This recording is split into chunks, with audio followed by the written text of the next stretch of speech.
good morning, folks. My name is Phil Kearney. I create role-playing games. I illustrate them and I publish them online. And we're making an adventure for the Eberron campaign setting using Dungeons & Dragons 2024 rules. Give me a second here. I want to check on my signal, see if I'm coming through clearly. Yeah, that sounds pretty good. Let's drop that volume down there into quiet. I'm going to grab the link. I need to press a few social link buttons. So skip forward a minute if you're catching this in the future. I'll keep you guys entertained here now with me while I press my buttons of social. Crystals of Mabar, 7th and 8th level characters. It's in the nation of Karnath and the Karnwood. On the continent of Corvair, we're fighting undead, demons, and necromancers in the Karnwood. And Bob's your uncle. So I've just got 2 more buttons to press, and then we're going to do some more artwork today. We're doing interior artwork for the adventure. We've done we're down to the last 2 pages for us to illustrate, and then we'll publish the book. So probably later, probably not this week, probably next week. We're gonna say Tuesday next week. It's probably gonna be published. So let's fix our back screen here. We made this book cover back at episode 40, and we're currently on episode 500 and no, that's my count. 651. So if we can get my subscriber count higher than the number of episodes that we've produced this, that would be amazing. Like, subscribe, hit the bell icon for notifications when we're live in the future. Here's a bunch of books I've already created. These all published on the DMsGuild, which is where you can use Wizards of the Coast IPs in products. They're all 100% free preview, chock full of my art and ideas. If you like them, check them out. The same art process that we're going through now, we do with all the books that I've been publishing since I started this YouTube stream. So this is a 16:9 format. It's a digital product. It's built for a PDF. It's not meant for print. If you did, it'd use 11:17 legal size pages. So it's 16. It's 16:9. So the full page fits horizontally this way, and each column is 16 tall, 9 wide. So each individual column fits in the PDF display when you have it vertically. And so throughout the book, there's a number of these little corners where it's too large of a space for us to just leave blank. You see, if I leave that blank like that, it looks undone. If the text had come down to like here, somewhere around like that, then this little bit of blank space right here, that'd have been fine. So we have some little blank space down here. There's little resting spots for your eye, but when it's this large, it's just loitering. So we want to fill that stuff in with what we call vignettes, little corner pieces, or just little flavor text things. So we've been populating the dungeon, the adventure. Wherever we have a page like that, what kind of environment are we in on that page? Let's drop an image of that environment so that the DM has more visual context for what's happening inside the adventure and can visualize it. So, having said that, we are here creating things. Let's keep creating things. We're probably going to finish this illustration in the next hour or so. Then I'll go to my day job. I'll be done with my day job and come back from work, and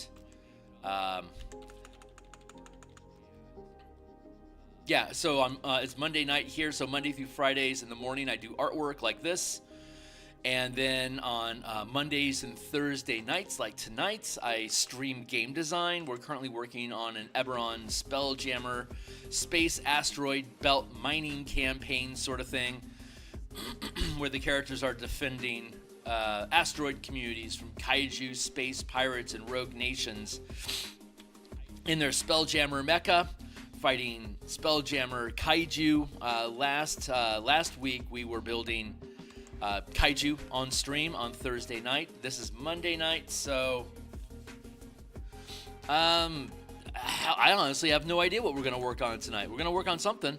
So if you want to see whatever it is that we end up doing, it's going to have probably something to do with Spelljammer and Eberron and Kaiju and Mecha in the 5e game engine. So if you're interested in Mecha and Kaiju as a D&D enthusiast, stick around. That's what we do. The other thing that we do on Saturdays is we do Magic the Gathering RPG using the 5-color magic system from Magic the Gathering and reimagining it for use in 5e instead of D&D's Vancian spell slots and 8 schools of magic. We replace it with the 5 colors of mana and then spell points that are colored mana. So a Azorius Senate character, or like an Azorius Senate character that's devoted in Magic the Gathering to white and blue magic. All the spells in D&D are defined by their color type, so an Azorius Senate character would naturally have access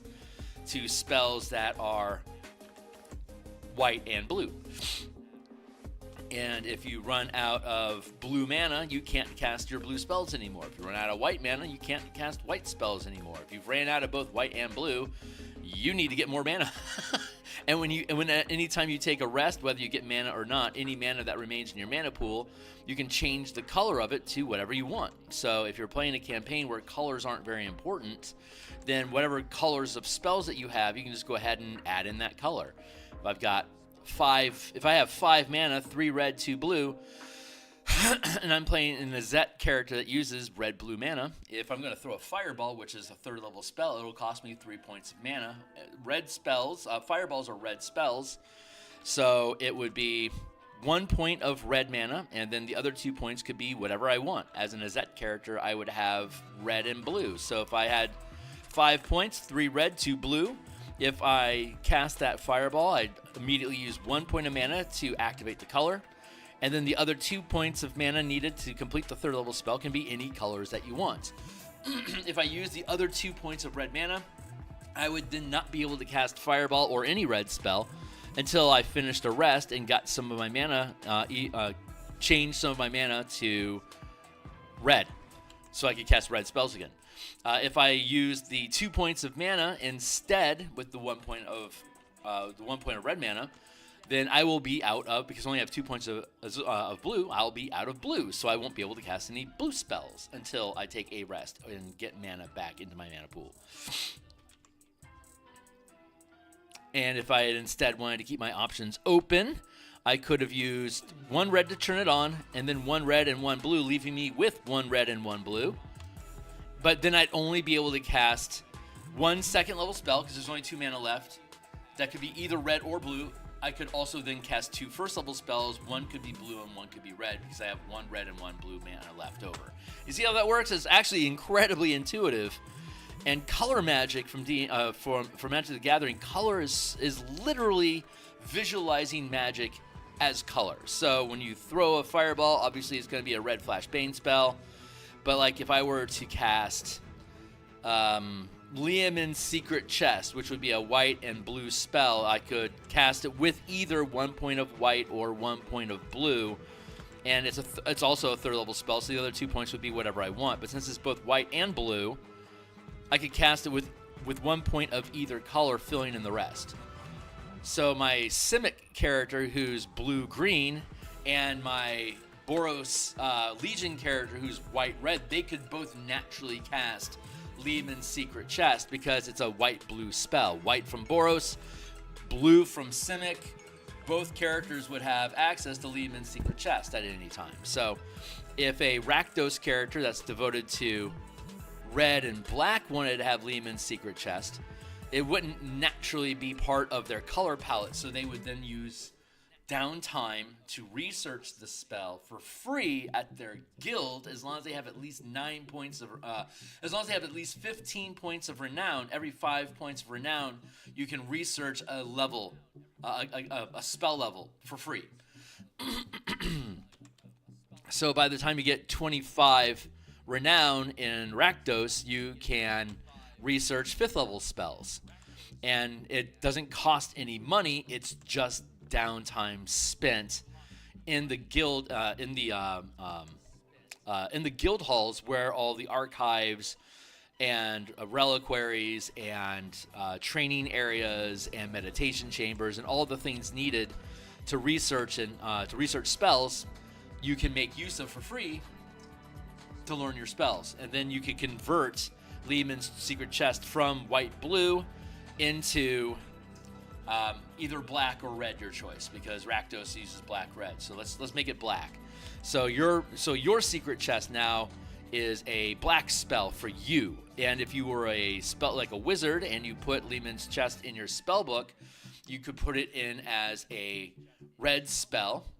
And anyone that came, or we said black, so a black spell, and anyone that came along and stole your spell book would then have access to the information to scribe it into your spell book as a black spell. Or if you find it somewhere else, like as a green spell, then when you bring it into your spell book, for your spell book, it's green.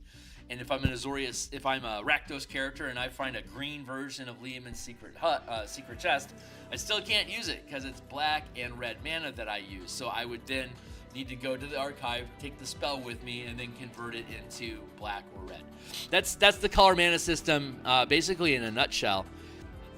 And since this allows all of our characters to be built around mana, we can expand the language of the mana and as their primary resource, and convert class features into the mana paradigm. So instead of your characters getting spell slots to do XYZ, they're getting mana pool. They can spend mana to do XYZ. Their subclasses, when you spend this amount of mana, your character can do this cool subclass thing. So you have this massive battery of mana that you could use. Like for example, the cleric could use their mana to regain uses of Channel Divinity. So you have this massive mana battery to cast all these spells. But if you just want if you just want to, say, cherry pick and dip into the cleric to get access to its Channel Divinity feature, now whatever class you multi-class into, you can still use the mana pool from the combined classes to quote unquote cast divine Channel Divinity from the cleric. The bard can use their mana to grant inspiration instead of casting spells. The druid can wild shape instead of using mana. So if you wanted to be a pure wild shape shifter character, you could go Circle of the Moon and then just dump all of your mana into shape shifting and healing, and not worry about other spells. You would effectively become a melee druid, because the mana point system allows us to, you get 80 mana at 20th level as a full caster. And wild shape costs 2 mana. So a 20th level druid could literally shift 25 times, because their wisdom would be 20. So they would have the ability to wild shift 25 times plus another 5 times every time they took a short rest. They get one use back on a short rest. But that would allow you to convert your entire character into a shifter, like in the D&D movie Honor Among Thieves. The heist scene where the druid was spying on the plans of the enemy of the villains, and shifted form 7 times over the course of the chasing, from a rat to a cat to a hawk to a deer, human again by dropping it, an axe beak for scampering around. Maybe it was only 5, including human, but still that's 5 uses, and you could do that. At 20th level, you can do that 4 times without having to take a short rest. That's a lot. That's leaning into what makes each of the spellcasters unique to each other, from each other. And your mana pool allows you to embellish and lean into those differences by allowing you to expend mana for your custom ability. And the sorcerer, using the system, integrates the spell, its sorcery points into the mana pool. So while a druid and a wizard and a cleric and a bard get 80 mana at 20th level, the sorcerer would have 100 mana by 20th level. The 80 mana that all full casters get, plus the 20 extra from the sorcerer points that are now integrated into the mana pool. So they start with 3 mana to cast 3 spells at first level instead of 2.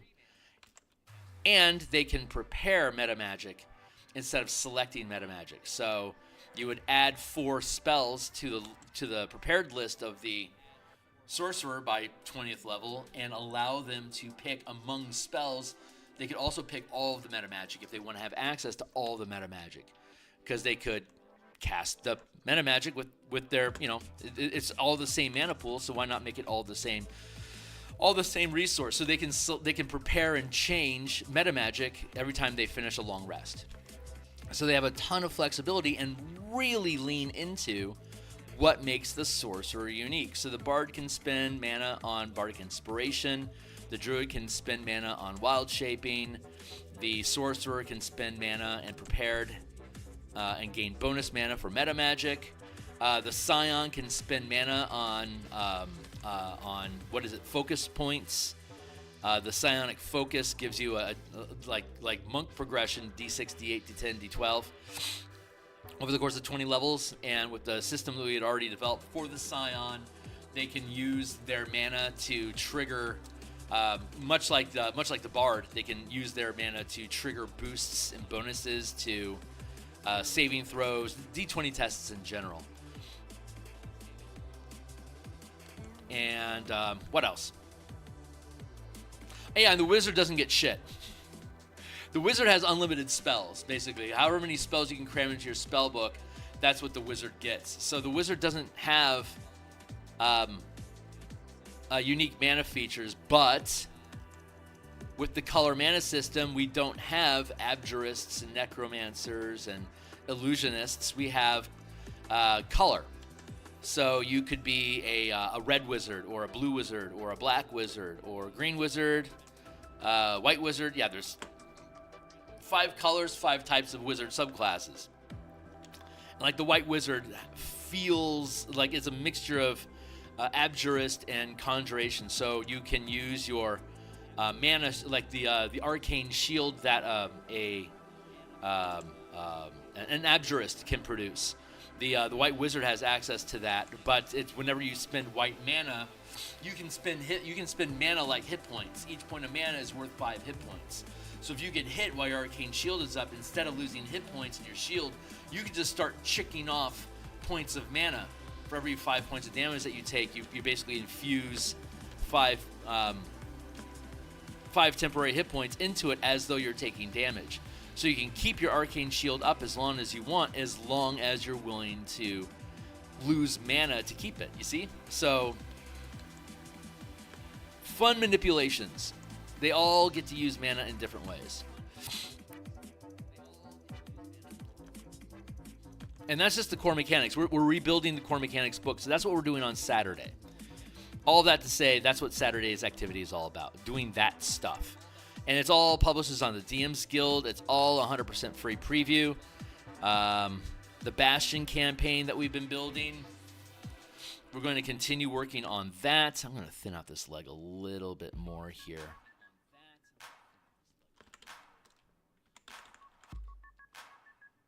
Yeah, that feels about right. It might be a little long. Let's pull this in. That feels about right.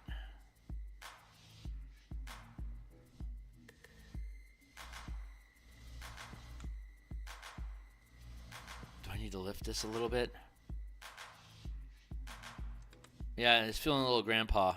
There we go. I think that'll give us the height that we need to feel good about where we're at. Yeah, that feels pretty good.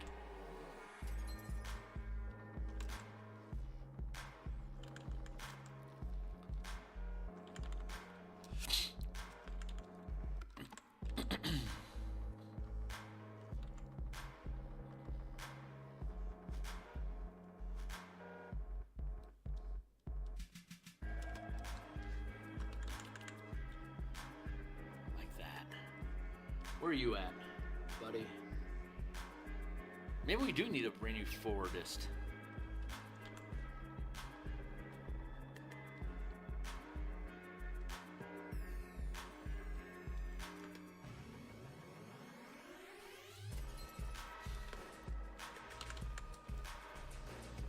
Yeah, that feels pretty good. Let's do that. Now we can take these two and separate them. So you have closest. second closest, third closest, and then these will be further back still. I think I can afford to make all of these just a smidge bigger to fill that space a little bit better.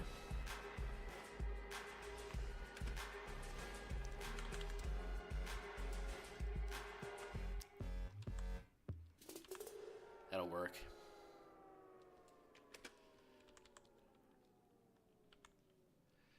Transform, flip horizontal. We'll take him off center a little bit more. We'll take both of those and push those over towards the edge a little bit, and then we'll take these three and bring them closer towards the middle. That'll create that off center sort of feeling. Imbalance feels natural and balanced to the eye. Let's give him a little bit of a lean. He's asking for it.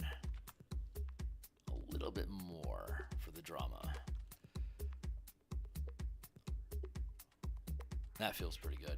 And this guy, I'm going to push him a little.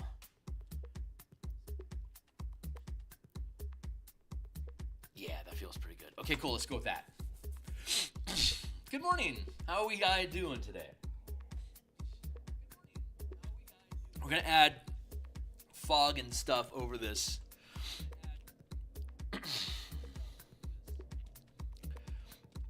There's a fogginess that's going to fill the field, further obscuring them, so we don't need much more than a silhouette. And then once we have these guys established, we'll probably put something here in the foreground, just as a point of balance and interest. But this is how the piece is coming along. So we might not need more than today to finish it. We still have a little bit less than an hour left to go. So we're coming along really, really nicely. We do artwork like this Monday through Friday. This is the second to last illustration for this adventure, and then it publishes. This 650 episode long series that we've been grinding through it's coming to an end. And I've been streaming like this for literally 5 years now.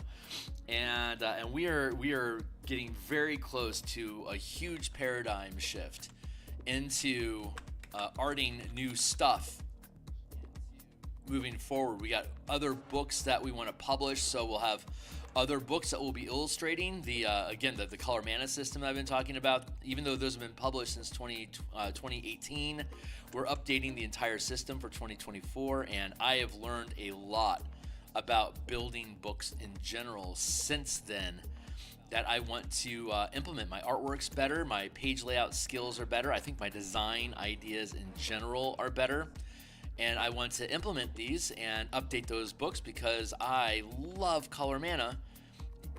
It is my love and passion for D&D. That, Bastions, Spelljammer, and Eberron. I have a lot of passions in D&D, but for sure color mana is one of them. So I want to continue to develop that, and once we get those books updated, we can start doing specific stuff like Book of Dimir or like Simic Experiments, and we can do that stuff as fan content on my Patreon, using the books that we published on DMsGuild as an anchor for the mechanics, which are all free to view, so you can understand the mechanics by downloading that PDF, and then I'll be making separate specialized PDFs on my Patreon. And so we build out the subclass or whatever the idea is, build that out, and then put that into a PDF and offer it for people for free, and do all the stuff that you do on Patreon.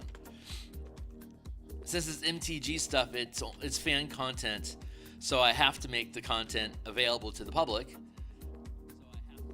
So I'll give members of my Patreon, which is linked down below, first rights to access. They'll get access to the playtest content before it's finalized. When I run campaigns, Patreon members will have first right to seats if the time works for them.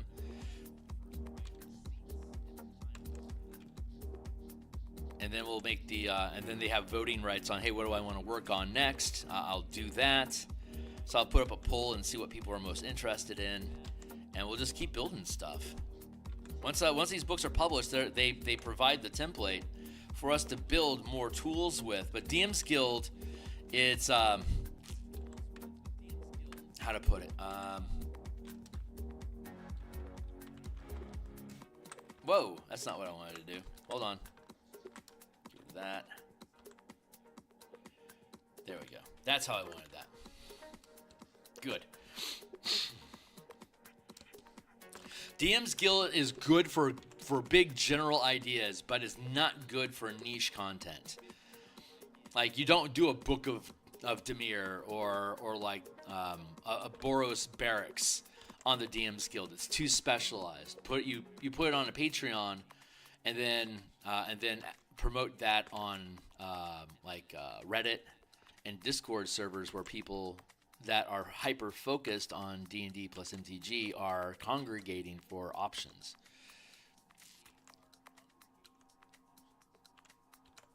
Which is where you naturally want to be for your conversations anyway. It just makes sense. Do that.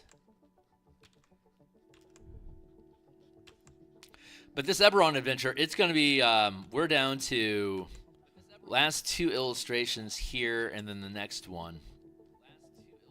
So I am anticipating this publishing, I keep saying 2 weeks, but now I think it might be published by Tuesday, like maybe a week from now. We're halfway through integrating the artwork and hyperlinking the actual PDF document. We're waiting for these next 2 illustrations to finish so we can drop them into page 28 and 22 respectively, but the rest of the book will be finished. After finishing up all the illustration integration into the document, then we're packaging the assets, like all the creature tokens and the maps and the player handout. We're making sure they're all the right size to preload into Roll20 and other VTTs, and as well as the word I'm looking for is out of the box, ready to go for all the things, the cornfield tile assets, the different levels of violence in the village map. It changes depending on whether or not undead have attacked the community or not. So there's a lot of variant maps. I'm making sure all of that is broken down properly into their correct documents to then bundle up into a zip file and provide when people download the adventure. Now, if they purchase the adventure, they get all the assets that go with it. You can read it for free, but if you want the cool assets that make it easy to use, you download it. Otherwise, you're going to be doing it yourself. And your time is probably worth more than $13. So now we're gonna charge $13 for the 208 pages worth of dungeon adventuring that are in the book. Anyway, promote. Check out my shit. This will be published in about a week, maybe 10 days, something like that.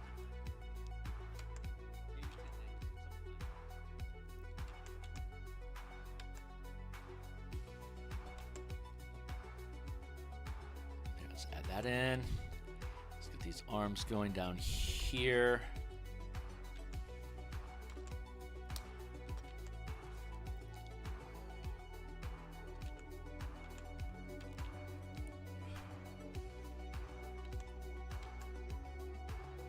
This will all be faded and distorted by fog blocking, obscuring these creatures. So I only need to do a silhouette like this at low res because there's going to be so much fog that's going to obscure a lot of any detail that I would attempt is going to get obscured. So I may as well just focus on the silhouettes to make the thing look good.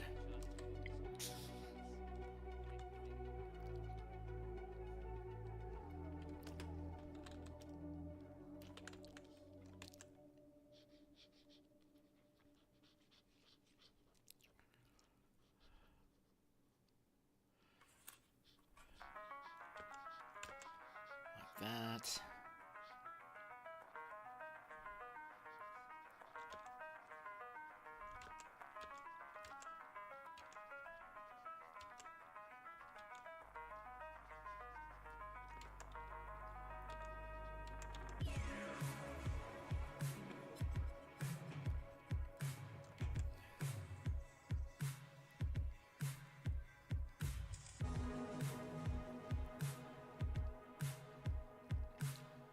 got these crystalline structures that grow over these skeletons that make them look bristly. Those spikes, they can infect you. They can make you sick. And they make the thing tougher. So you gotta be careful about that shit. Let's block that in. Like that. That looks cool.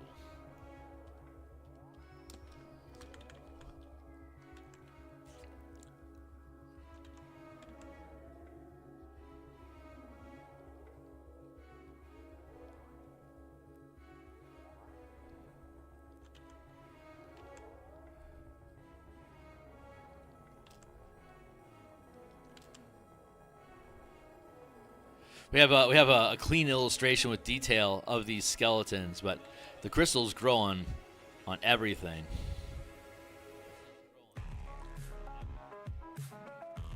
They infuse undead with power, and they animate the dead. Good necromancer shit going on there.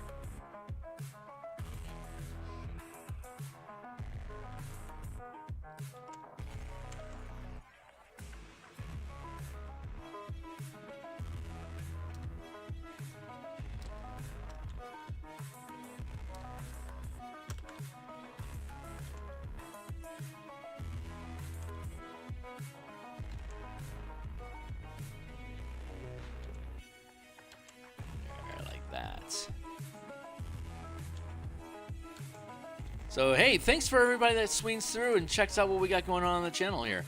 I really appreciate that. Like I said, we only have 2 illustrations left until this book is done, and when it is, we're going to be switching gears for maybe a month and do some Bob Ross environment painting. I've been digitally painting Bob Ross art for maybe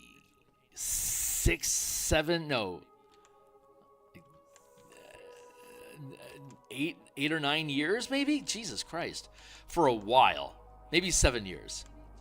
I'll find out. Anyway, we've been painting like Bob on using Photoshop as our palette and easel for approaching a decade. And I'm pretty damn good with it. So I've been grabbing just landscape environment photos like from Reddit and stuff. And we're going to use those as inspiration to paint some landscapes via a la Bob Ross in about 2 weeks. That's what the channel will be doing for a couple weeks while we reorient ourselves and prepare to work on the next D&D book art. We'll see where it takes us. Let's drop that down like that.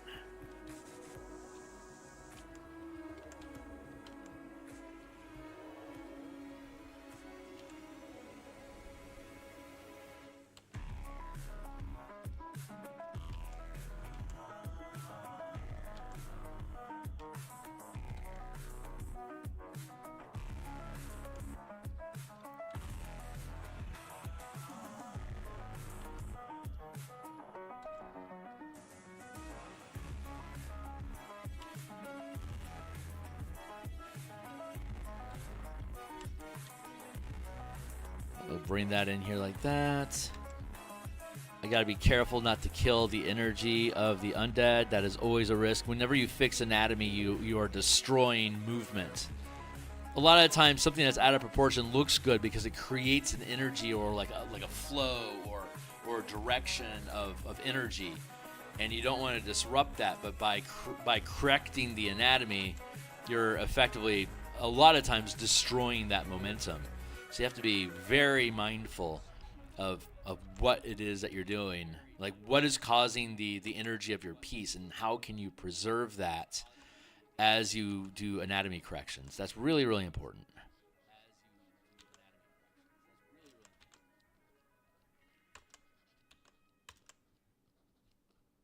There we go. We'll give him some kneecap spikes.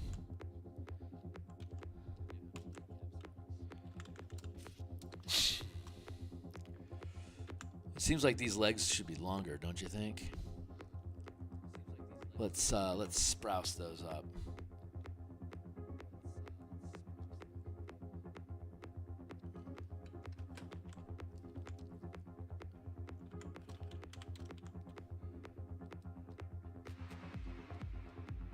bit of a tilt.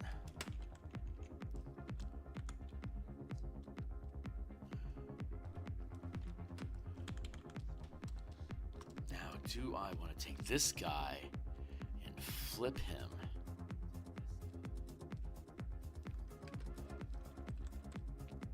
Yeah, I think I like that.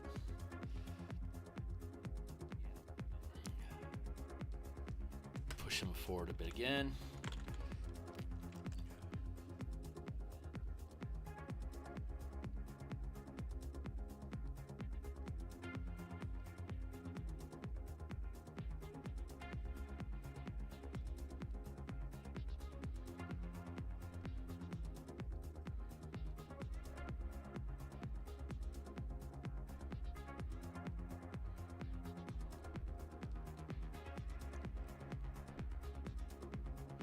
By the time we get to this illustration, the DM already knows what the spikes on these creatures are. So the context is relevant.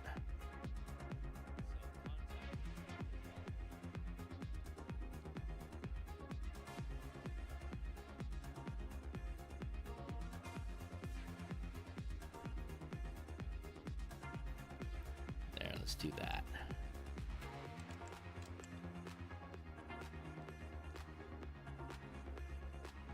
There we go.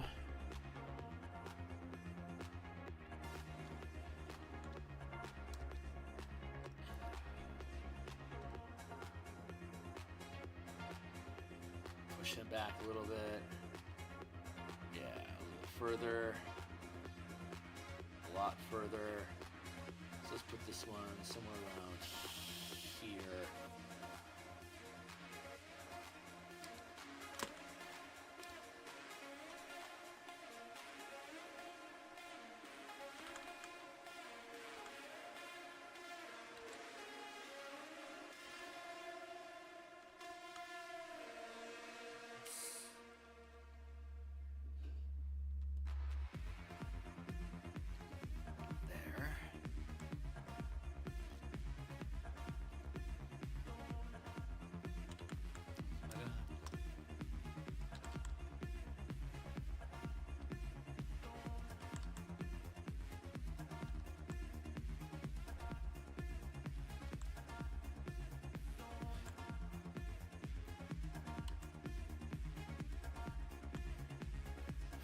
Transform. Let's drop this one down just a smidge. Push him back a little bit further. Yeah, this is feeling pretty damn good. All right, one to go.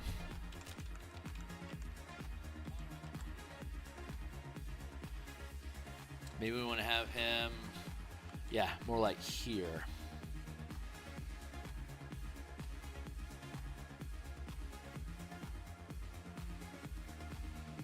We'll give him some energy with some momentum.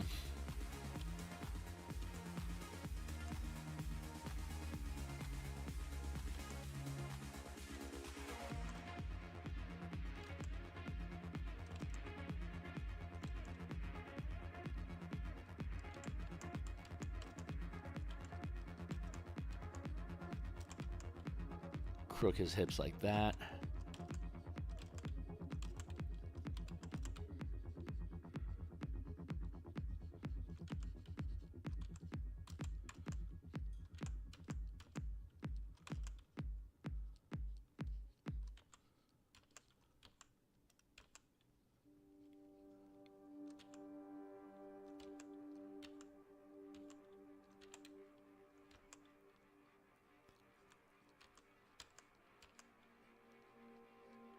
That arm flailing out there. I like the energy on this guy. That feels good.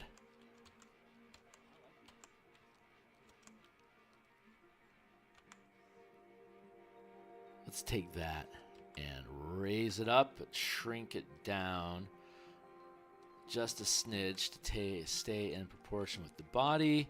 That feels pretty good. Let's do that.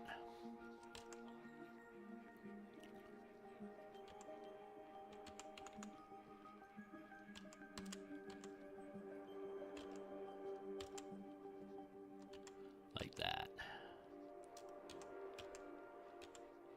I love doing undead. They're so fun. Skeletons, zombies, ghosts. They're all just these parodies of living creatures, but you can tell what's going on. I really love that. I don't so much like vampires and liches, whatever. It's the tropey undead that I think I like the most. The zombies, the skeletons, wraiths, poltergeists. I love that stuff. It's so fun to illustrate.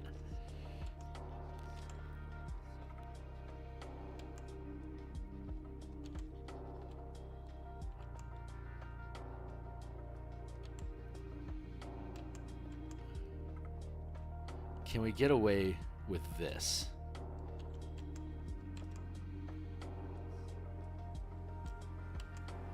Because if I can finish this piece and start on the next one, I'm going to feel like we're getting stuff done here.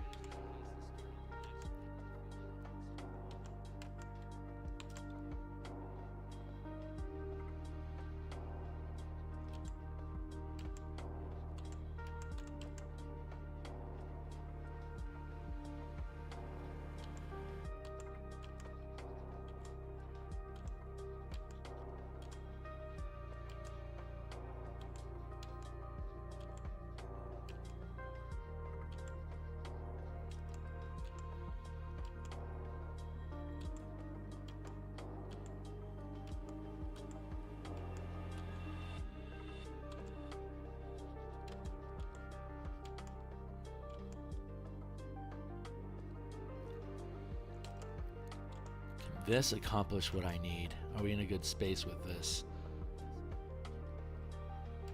Possibly. It's very sketch. Let's spin it. Free transform. Flip it horizontal.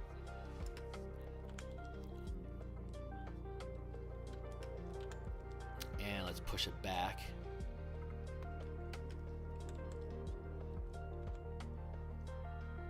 Yeah, actually that feels pretty good. Let's drop the opacity down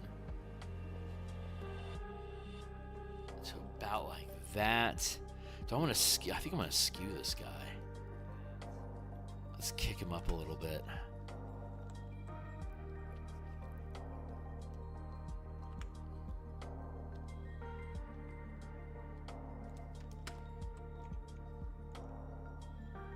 That feels pretty good.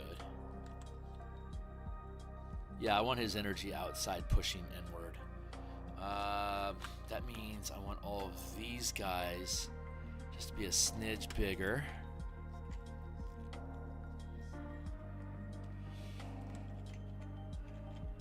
Push that guy back a little bit. What happens if I flip all of this? Free transform, flip.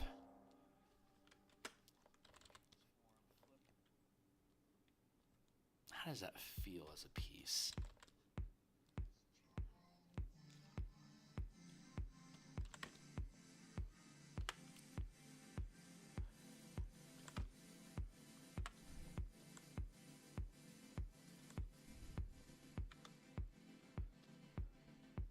Free transform.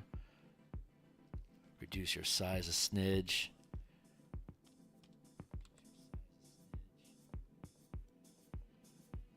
That feels pretty good like that. And then these two dudes, him and him, let's bring those in a bit. Can we take these three? Nope. These three and slide them over. Then take the whole structure and drop it down a smidge. Yeah, that's feeling pretty good.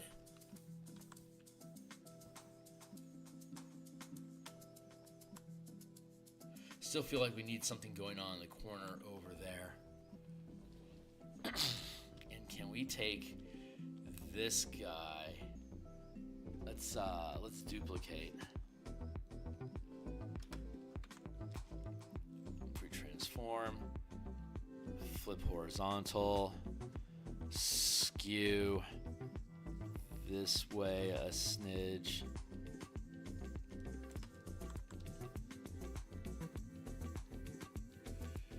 Perfect.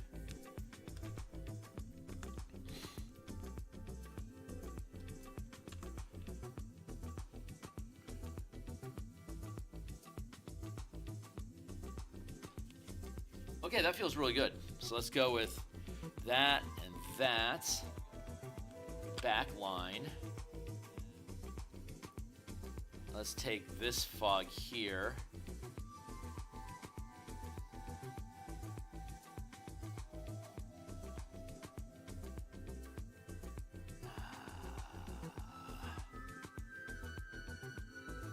Drop it like that. That feels pretty good. And then we have here and here.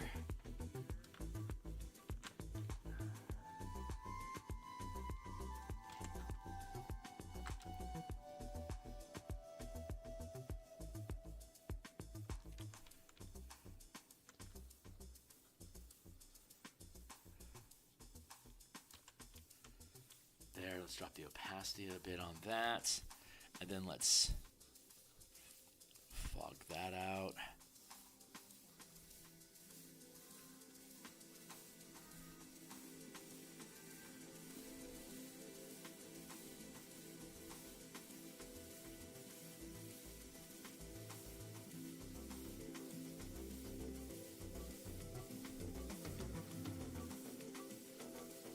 Blend that in. There we go.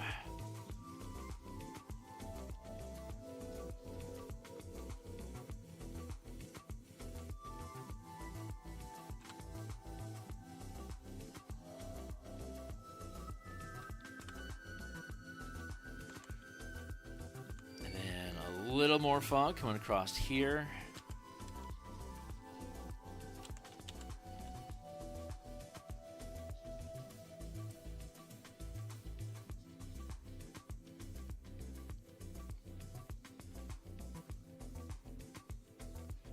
Pull that in here like that.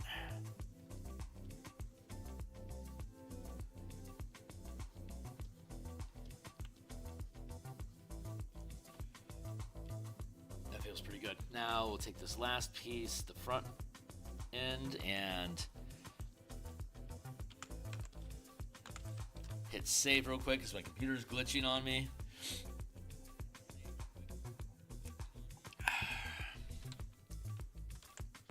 There we go.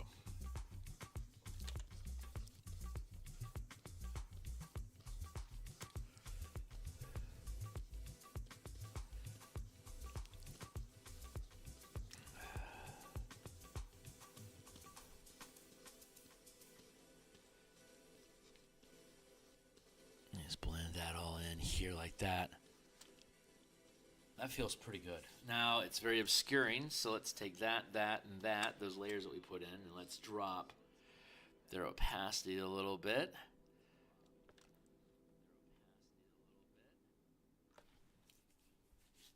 That feels pretty good.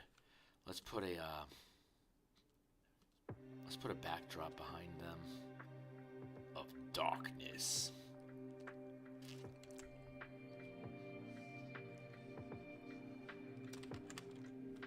Can we get away with something like that? That's my timely timer telling me to keep track of time.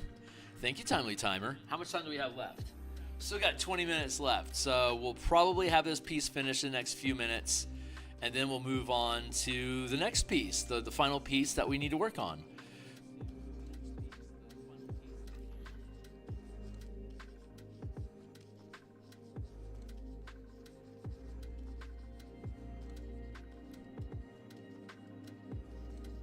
Just gonna take this and blend it down. Take the dark and blend it down, and then we take the light and we push it up. And then we'll block everything off.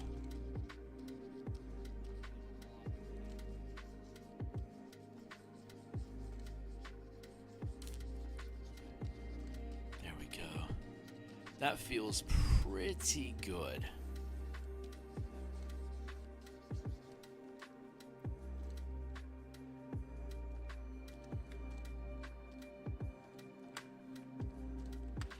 Take all of these and drop them in size a little bit to pull them away from the top edge there. We're gonna have to take the whole piece and drop it down away from this line of text here because that's going to be our border, and I don't want to rub against that too heavy. That feels pretty good. Let's drop all those back. Let's take this and blend that out a little bit further into the soup that we've created. God, that feels really good.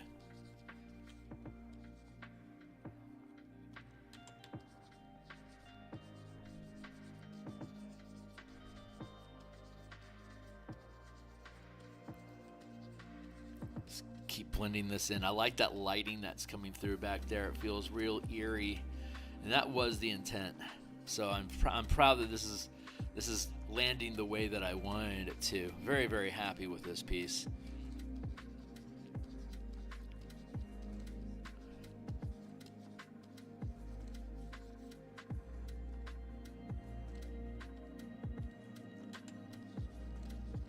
Just want to blend this down into the ground. Blend to win. And then push up the edge a little bit here. Cool. I'll bring this one in, and we want to blend that one down as well. Push that up. Just create some floofs, some wind movement. That feels also really, really good. Let's add this one on. Maybe we'll increase the opacity on this one a smidge.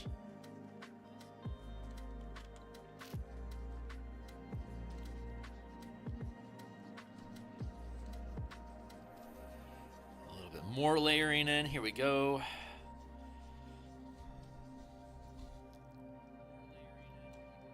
Final one here in the foreground.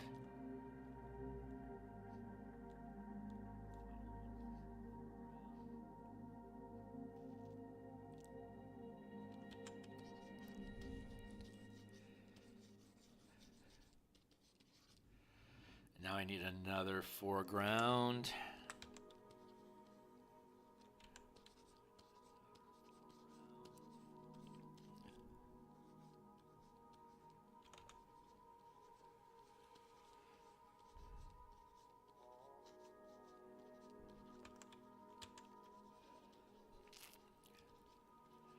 Create these little diasporic pockets.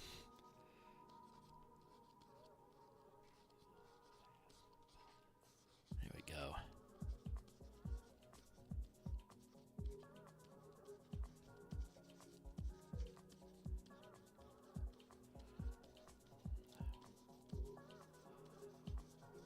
Blend to win.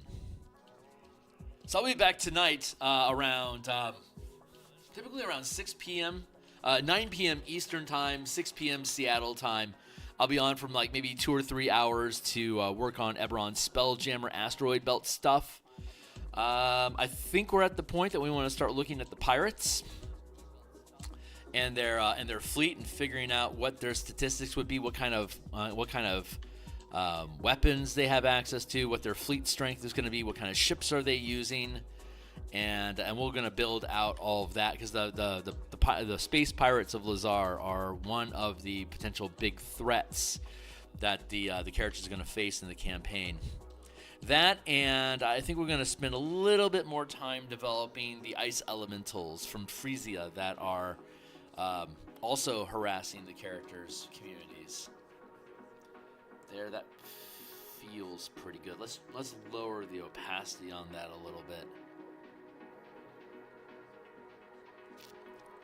I like that, but I don't like how much this feet are coming through. So I'm working to get some ground fog here that doesn't completely cover the ground, so you can still see what's going on without having to be hyper focused on the feet meeting the terrain on this lead skeleton. That's what I'm mincing with right now. Is in the true form of Marvel Comics. Let's avoid the feet if we can.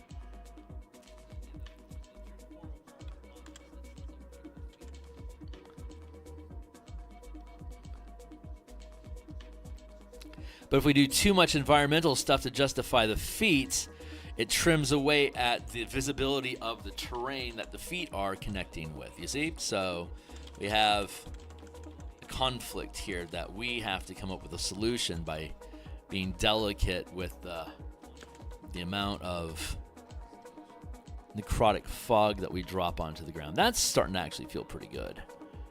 I like that.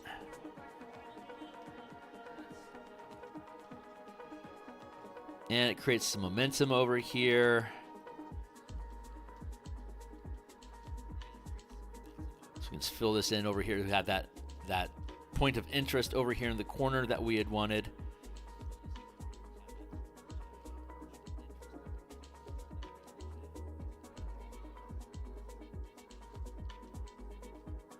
It's too thick. It's blocking all the ground texture that we had done, so I want to drop that away. You know what, actually, I'm going to get rid of that altogether.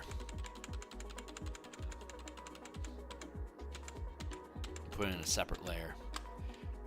Because I don't want to mess with this fog that we just dropped in. But I can raise it up. No, I want to leave it in place where it's at so it interacts with the feet. I want to pull this back here like that. That's what I want to do. Create this ripple effect like a snake winding its way through the scene. And then we're gonna lean into that. We have a Vulpina, a pocket of Vulpina. There it is, a little pocket there. So we're gonna add. We're going to end up adding a highlight there. So let's pull back a little bit. Let's work this corner. And then we'll work in the lighting for the Vulpina. And then we'll call this piece done and we'll move on to the next one. And we don't have a lot of time left this morning, but I do this Monday through Fridays in the morning every week. And I have for a number of years. And then we do game design for the books that we do. I illustrate my own books. So in the mornings, we do the book illustrations that'll go into the books. And in the evenings and sometimes on Saturday mornings, just depending on what my schedule is. But Mondays and Thursday nights and sometime on Saturdays, we'll do further game design for other books that we'll end up also publishing. Obviously, it's the artwork is what really consumes a lot of our time in production.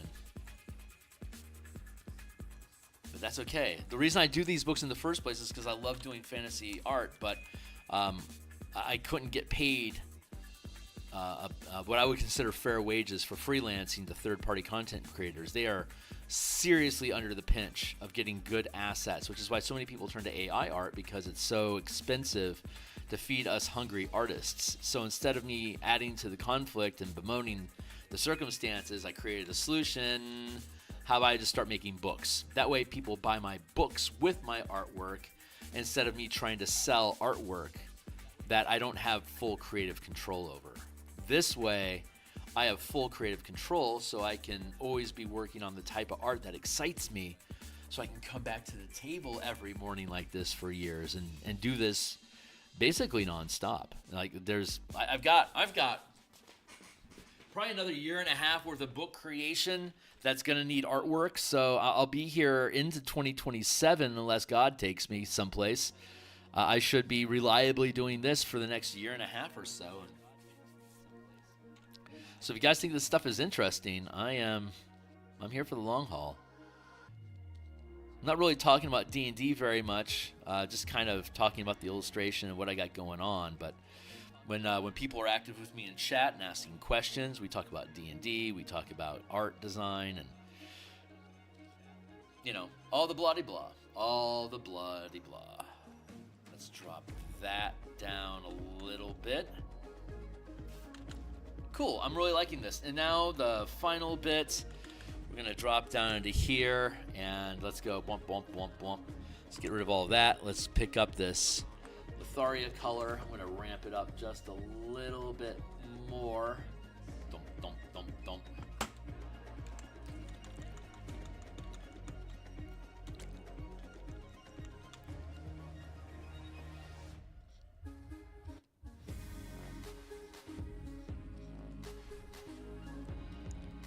this gas and the light gets released by this fungus on the ground. There's patches of it all over the place, enough to create a dim light throughout this fog-filled manifest zone region.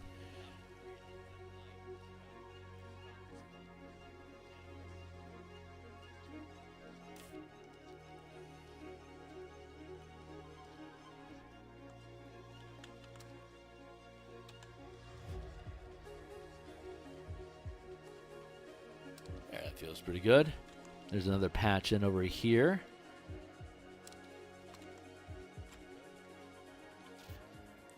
Well, I'll do that. Subtle, I know.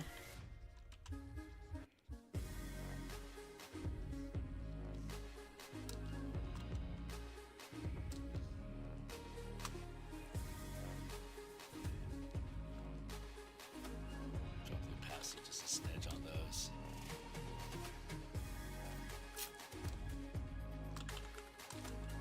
Here's the full context of the page. This is the little corner piece. It's a little corner piece. It doesn't need much going on. It does the job. All it's doing is filling that corner. So let's bloop, bloop. Let's bring that all together, and let's start putting the boundaries into place.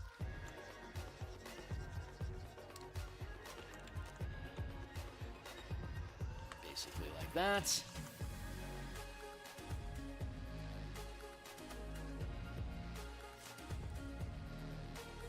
So we need to blend this down away from the text. So first off, we're going to disconnect the masking layer from the actual illustration itself. That way we can reduce the entire piece.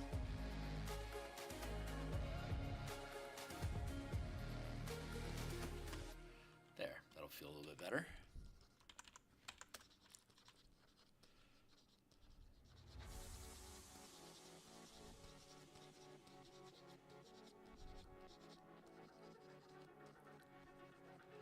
You may be noticing this line down here.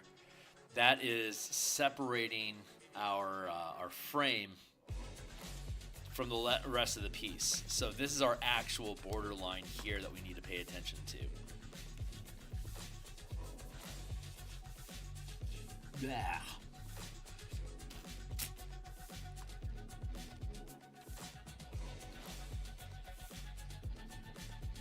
We're about halfway done with stringing up the PDF with all the hyperlinks and integrating the artwork. I'm hoping by tomorrow or maybe Wednesday we'll have the full document integrated, and I can export a sample of it and thumb through that with you guys either tomorrow or Wednesday, and then we'll have it published. At that point, once we get everything fused, like this artwork, we can drop this into the book. Now that we have this page done, and then we're going to have another page after this one that we need to mince with. I'm going to drop down the opacity to blend this in a little bit better. There we go. Let's trim away at this.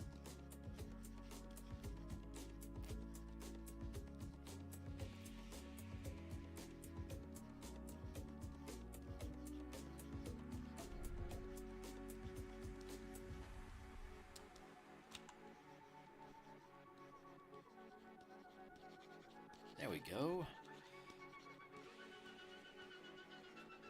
And we want this to just fade into. This is a bunch of, in case you're looking at this, sloped embankments, fouled water, ferric vines is necrotic bones of felled undead grow into serrated gnarls that deal d6 piercing damage whenever a creature enters this space or begins its turn there. This is basically like a spike growth, a spike growth hazard that grows in the environment. Crystals of Mabar, vegetation completely depleted of life, crumbles into blackened grit, which mixes with the muddy terrain to act as soil for the unnatural flora of Mabar to spawn. And then we have an appendix here that goes into more detail about like what you can do with these things alchemically to make different sort of things. Yeah, anyway, that's what we got going on over here. Talking about resting here, wandering monsters in the manifest zone, what the weather's like in here, what your visibility is like in here. We already fixed this. Hey, what's going on? Unit stone in art. Yo, Terrains, what's up, my guy? Hey, yep. So if you aren't familiar with this project, here I'll show you some of the other pages that we've done. There's 4 different dungeons inside the Manifest Zone. There's a cemetery. There's a flooded fortress that's basically a quagmire.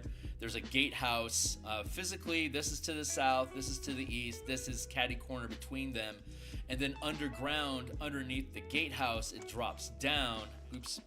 It drops down into this, which is the actual underground fortress.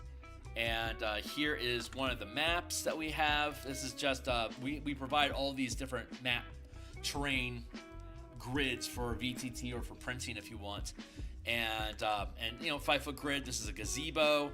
The different features of the gazebo. We have a stone pillar which provides full cover. We have a stone dais that the pillars are on, raising up as a gazebo, which provide 3/4 cover. Stone walls like this, they provide full cover. We have the ferric vines, which we just talked about. It deals damage, so we have ferric vines. These are ferric vine tiles that we made. Like you'll notice, like this tile is the same as this tile, but they're flipped, inverted. So we have like an 8-pack of these little ferric vines that you can see in here, that they have these like connector points here, here, here, here, here, here, here, and here. The 8 points of the 8 compass directions, and you can see that each of these different tokens, ferric vine tokens, are aligned to either connect and extend at the points or curl into the ground as a dead end. So the adventure is chock full of little tokens like that. Here's the Letharia that releases the gas that we were just illustrating. This also has multiple tokens. Like you can see, like this token and this token are the same, just rotated 90 degrees. So we have all these different environmental tokens. And then we have, like, here's some nightcap mushrooms. If you gather these, if you harvest these, if you harvest these mushrooms and you spend a short rest with either a medicine kit, a poisoner's kit, or cooking tools, you can brew these mushrooms into a salve that you can wipe it on your eyes, and it gives you dark vision until you take your next short or long rest. So there's a lot, and like druids and anybody can use this ferric vine to make armor and steel, like you can work it like it's metal. And druids can use elementalist cantrip to reshape the ferric vine into objects that they want. So if you harvest this material from their 5-foot squares, like your druid can build full plate armor out of these bones that are growing from the ground. All sorts of cool stuff. You can make poison out of the Letharia stuff here. So all these things are harvestable for people that are into harvesting. Here's the sloped embankments that we were talking about that gives 3/4 cover. Here's the flooded, here's the fouled water that floats in these puddles, and we have puddle packets. So we have various, like I think 12 different water pack, little sinkholes filled with water like this, that you can build your own terrain with. So if you want to lean into this Manifest Zone idea of running around in this terrain, you can do so. Here's one of the illustrations we had done of Karen the Enchantress is one of the Emerald Claw leaders that are overseeing this Manifest Zone scheme, and she has the flock of familiars, and so she summons imps, and the imps can turn invisible and fly through this murk, and undead and demons don't see the I will go back to here. Oh shit, am I out of time? Did I just talk my way out of time? Yeah, it's 7:52. You can see here, visibility. The Manifest Zone is always dimly lit by patches of unnaturally glowing fungus spawning throughout the region. The noxious fog scatters the overcast sunlight from above during the day, creating eerie shadows that constantly shift through the saturated air. Lightly obscuring vision, it should say 40, we fixed it. Lightly obscuring vision beyond 40 feet, and heavily obscuring vision beyond 80, which means that beyond 80 feet, you can't see it all. A creature that flies directly up 1,000 feet, clears the fog, but it's impossible to see any details within the Manifest Zone below. Undead and other creatures native to the plane of Mabar ignore the obscuring effects of the Manifest Zone. They can see creatures native to Eberron up to 500 feet away and pursue them in the fog beyond the character's visibility, though a passive perception score of 15 can hear sounds in the general direction of any stalking monsters in the fog. So you can hunt creatures and they can't see you, but you can see them. They can just blindly fire off lightning bolts and shit into the darkness, but that's a really bad use of the resources. Hey, what's up? That's something our ranger once did to describe his dark vision. Really cool to see it. Hey, right on, man. Cool. Glad I'm in your vibe. Yes, I do all my maps, all my artwork, all my book covers. Everything is all in Photoshop, and I do all of it here on screen with you guys. Here's the book cover that we made. It's the symbol of Mabar with the moon of Sephiroth. Here's the gatehouse, the cemetery, the flooded fort.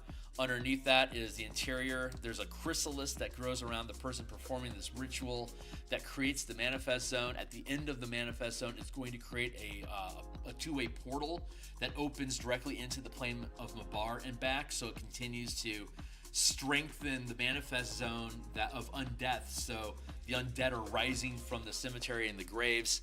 There's passageways from the flooded fort and the cemetery to get into the underground dungeon, as well as just directly down through the gatehouse. So this is sort of symbolism and literal mapping of the process in the dungeon. And there's 6 different plot hooks that we provide in the adventure so that different types of campaigns can lead you into this scenario. Silver Flame, Gatekeepers, Karnath Sheriffs, Ader Academy Requisitions, and the 12, which is like the Council of Doom of Archmages in Eberron, send you in there to take control of the facility. Ader wants you to collect evidence of crime in the facility. If you're deputized by the sheriffs, you're there looking for missing villagers that are being sacrificed to the ritual. The Silver Flame and the Gatekeepers both pick up that there's evil happening, so they teleport you in, not knowing anything that's going on. So the 6 different characters that we have here in the adventure are representing the 6 different plot hooks that get your character involved in here. And it provides all the things that, like, you can turn these things into bastions. So it describes the rooms in the dungeon using the names of facilities like training area, laboratory, storeroom, barracks. We actually use the bastion language in the DMG 2024 to describe the different rooms that are in these dungeons that you can make use of. And then it becomes an entry point to Kyber, which is the Underdark. So if you take control of this facility and decide to take ownership of it, you'll discover passage that leads to the Underdark that you can then, at 8th, 9th level, take down and explore into the Mythic Dungeon and use this as your as your bastion facilities for your characters to then carry on. And if you want to see more of my art, all of my books that I've published on DMsGuild all have 100% free preview. So you can look at my ideas and all the artwork that I put into the books. And on my channel, all the different books that I build, I do art streams for all of them, so you can watch me making the art to the books. So that's the stuff that I do. Right on, man. Yeah, I love. I mean, Eberron is my world of choice. So it's I've been adventuring in this world since around 2004, through 3rd edition, into 5th edition, and this is the first adventure I've ever published on the DMsGuild, and it's the first thing that I've created as an homage to Eberron directly as well. So this is a big bucket list item for me. All this stuff that I'm doing on the DMsGuild is massive bucket list stuff for my. I started playing D&D when I was 12, and that was 38 years ago. And I've played in a number of campaigns, but I've been a forever DM for about, I want to say 20 of those years. I've been pretty much a dedicated DM. And prior to that, I'd both play and DM, but I've firmly settled into the DM space. And I've played every version of the game. And I've also played Eberron in Cypher system for a while, because I really didn't like 4th edition very much. So I played Cypher instead. Cypher with D&D is fucking amazing. Cypher is a great system for DMs. DMs love Cypher. But the system is designed to help players not have to roll dice. And my table hates that. My table likes throwing dice to cause to create solutions, and rolling big numbers goes brrr. So that's exciting for my table. So the Numenera Cipher system is designed to reduce the difficulty of a score to the point where you don't even have to roll. Rolling is irrelevant because you'll automatically succeed, and that's like the opposite. Once we started adding modifiers and boosting the die roll, so you didn't get rid of the die roll, instead you boosted the dice to hit the roll, that started to feel more fun for the players. But by the time we started doing that, we fell in love with 5e and started playing that instead. So I've ran 3 campaigns from level 1 to 20 in D&D 5e over the past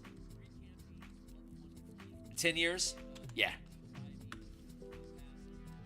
So I've had a ton of experience running 5e. So I'm aware of a lot of the flaws and issues that come from high gameplay. I played up to level 32 in 3rd edition.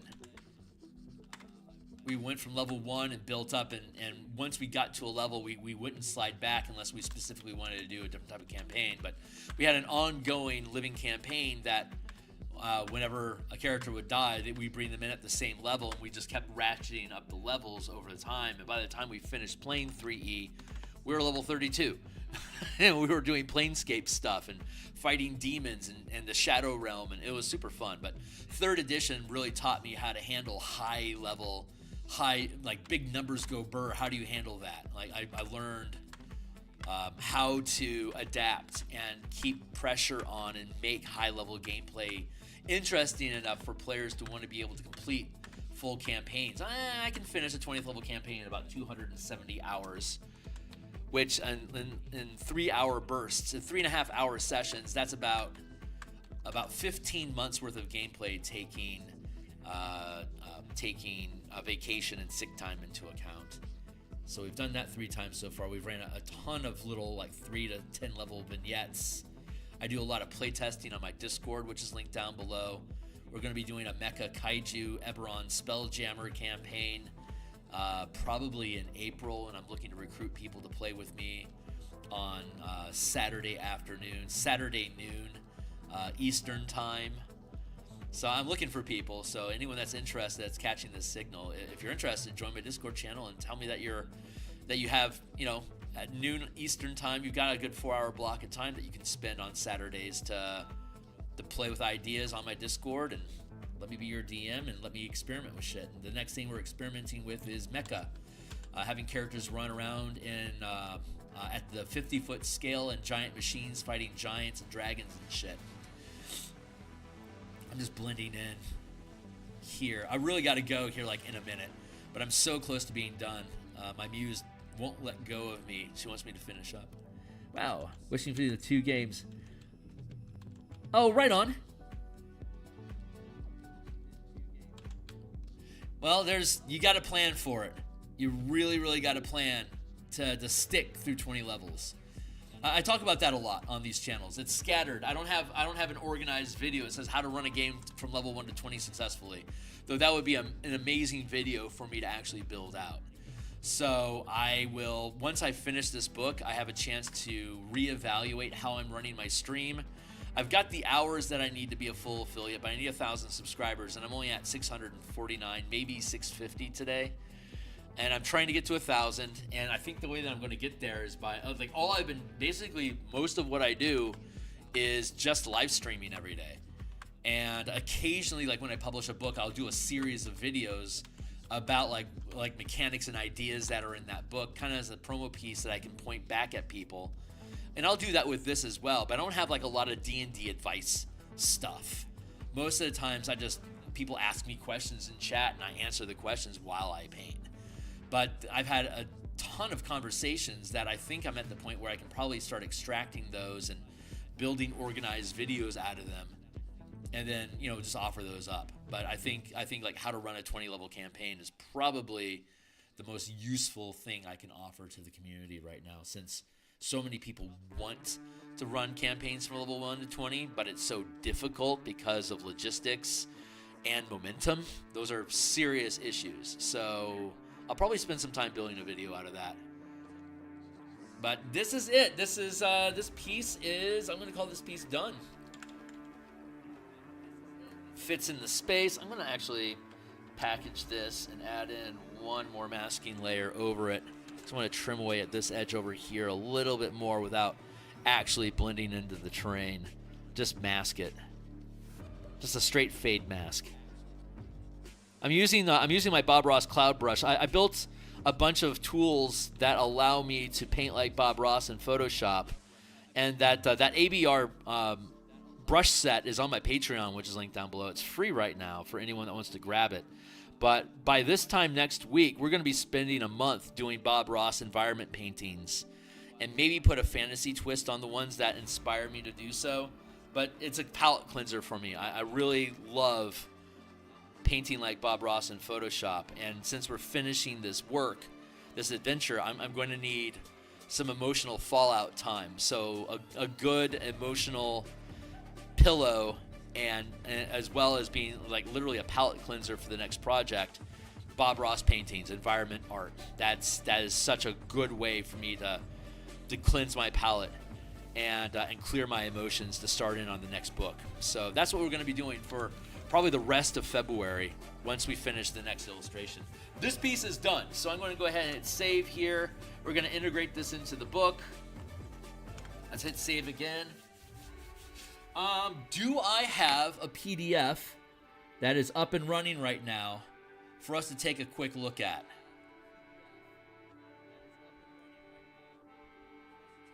No, it doesn't look like it. I don't have a PDF right now. Anyone that's interested in seeing this PDF, I'll have a sample PDF ready for us tomorrow, and I'll show you how we can use hyperlinking to move throughout the document. We built multiple hyperlinks into the maps. I'll give you guys a tour of it tomorrow. But here's our page.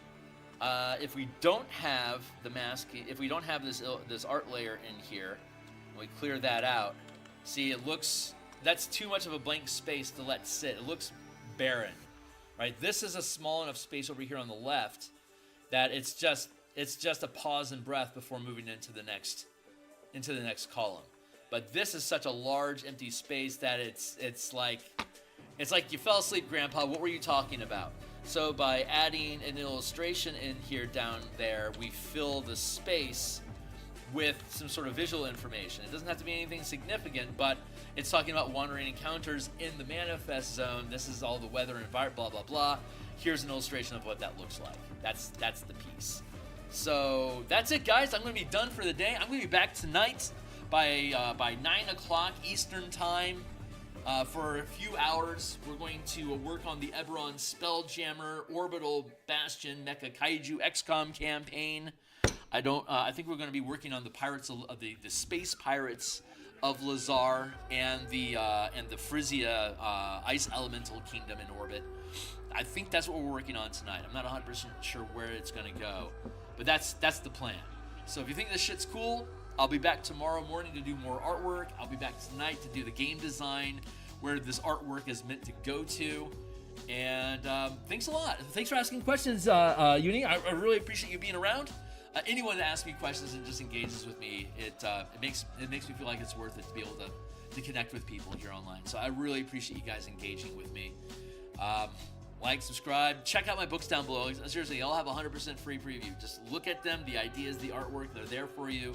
It's hard enough just to get people to look at third-person content. I just want to make it available there for you guys to look at. If you want to give me money, awesome, God bless you. But the ideas are more important, honestly. So you'll come back and check out my shit and ask me more questions, and we can get involved. So that's it for now, guys. I'll see you tonight. Bye bye.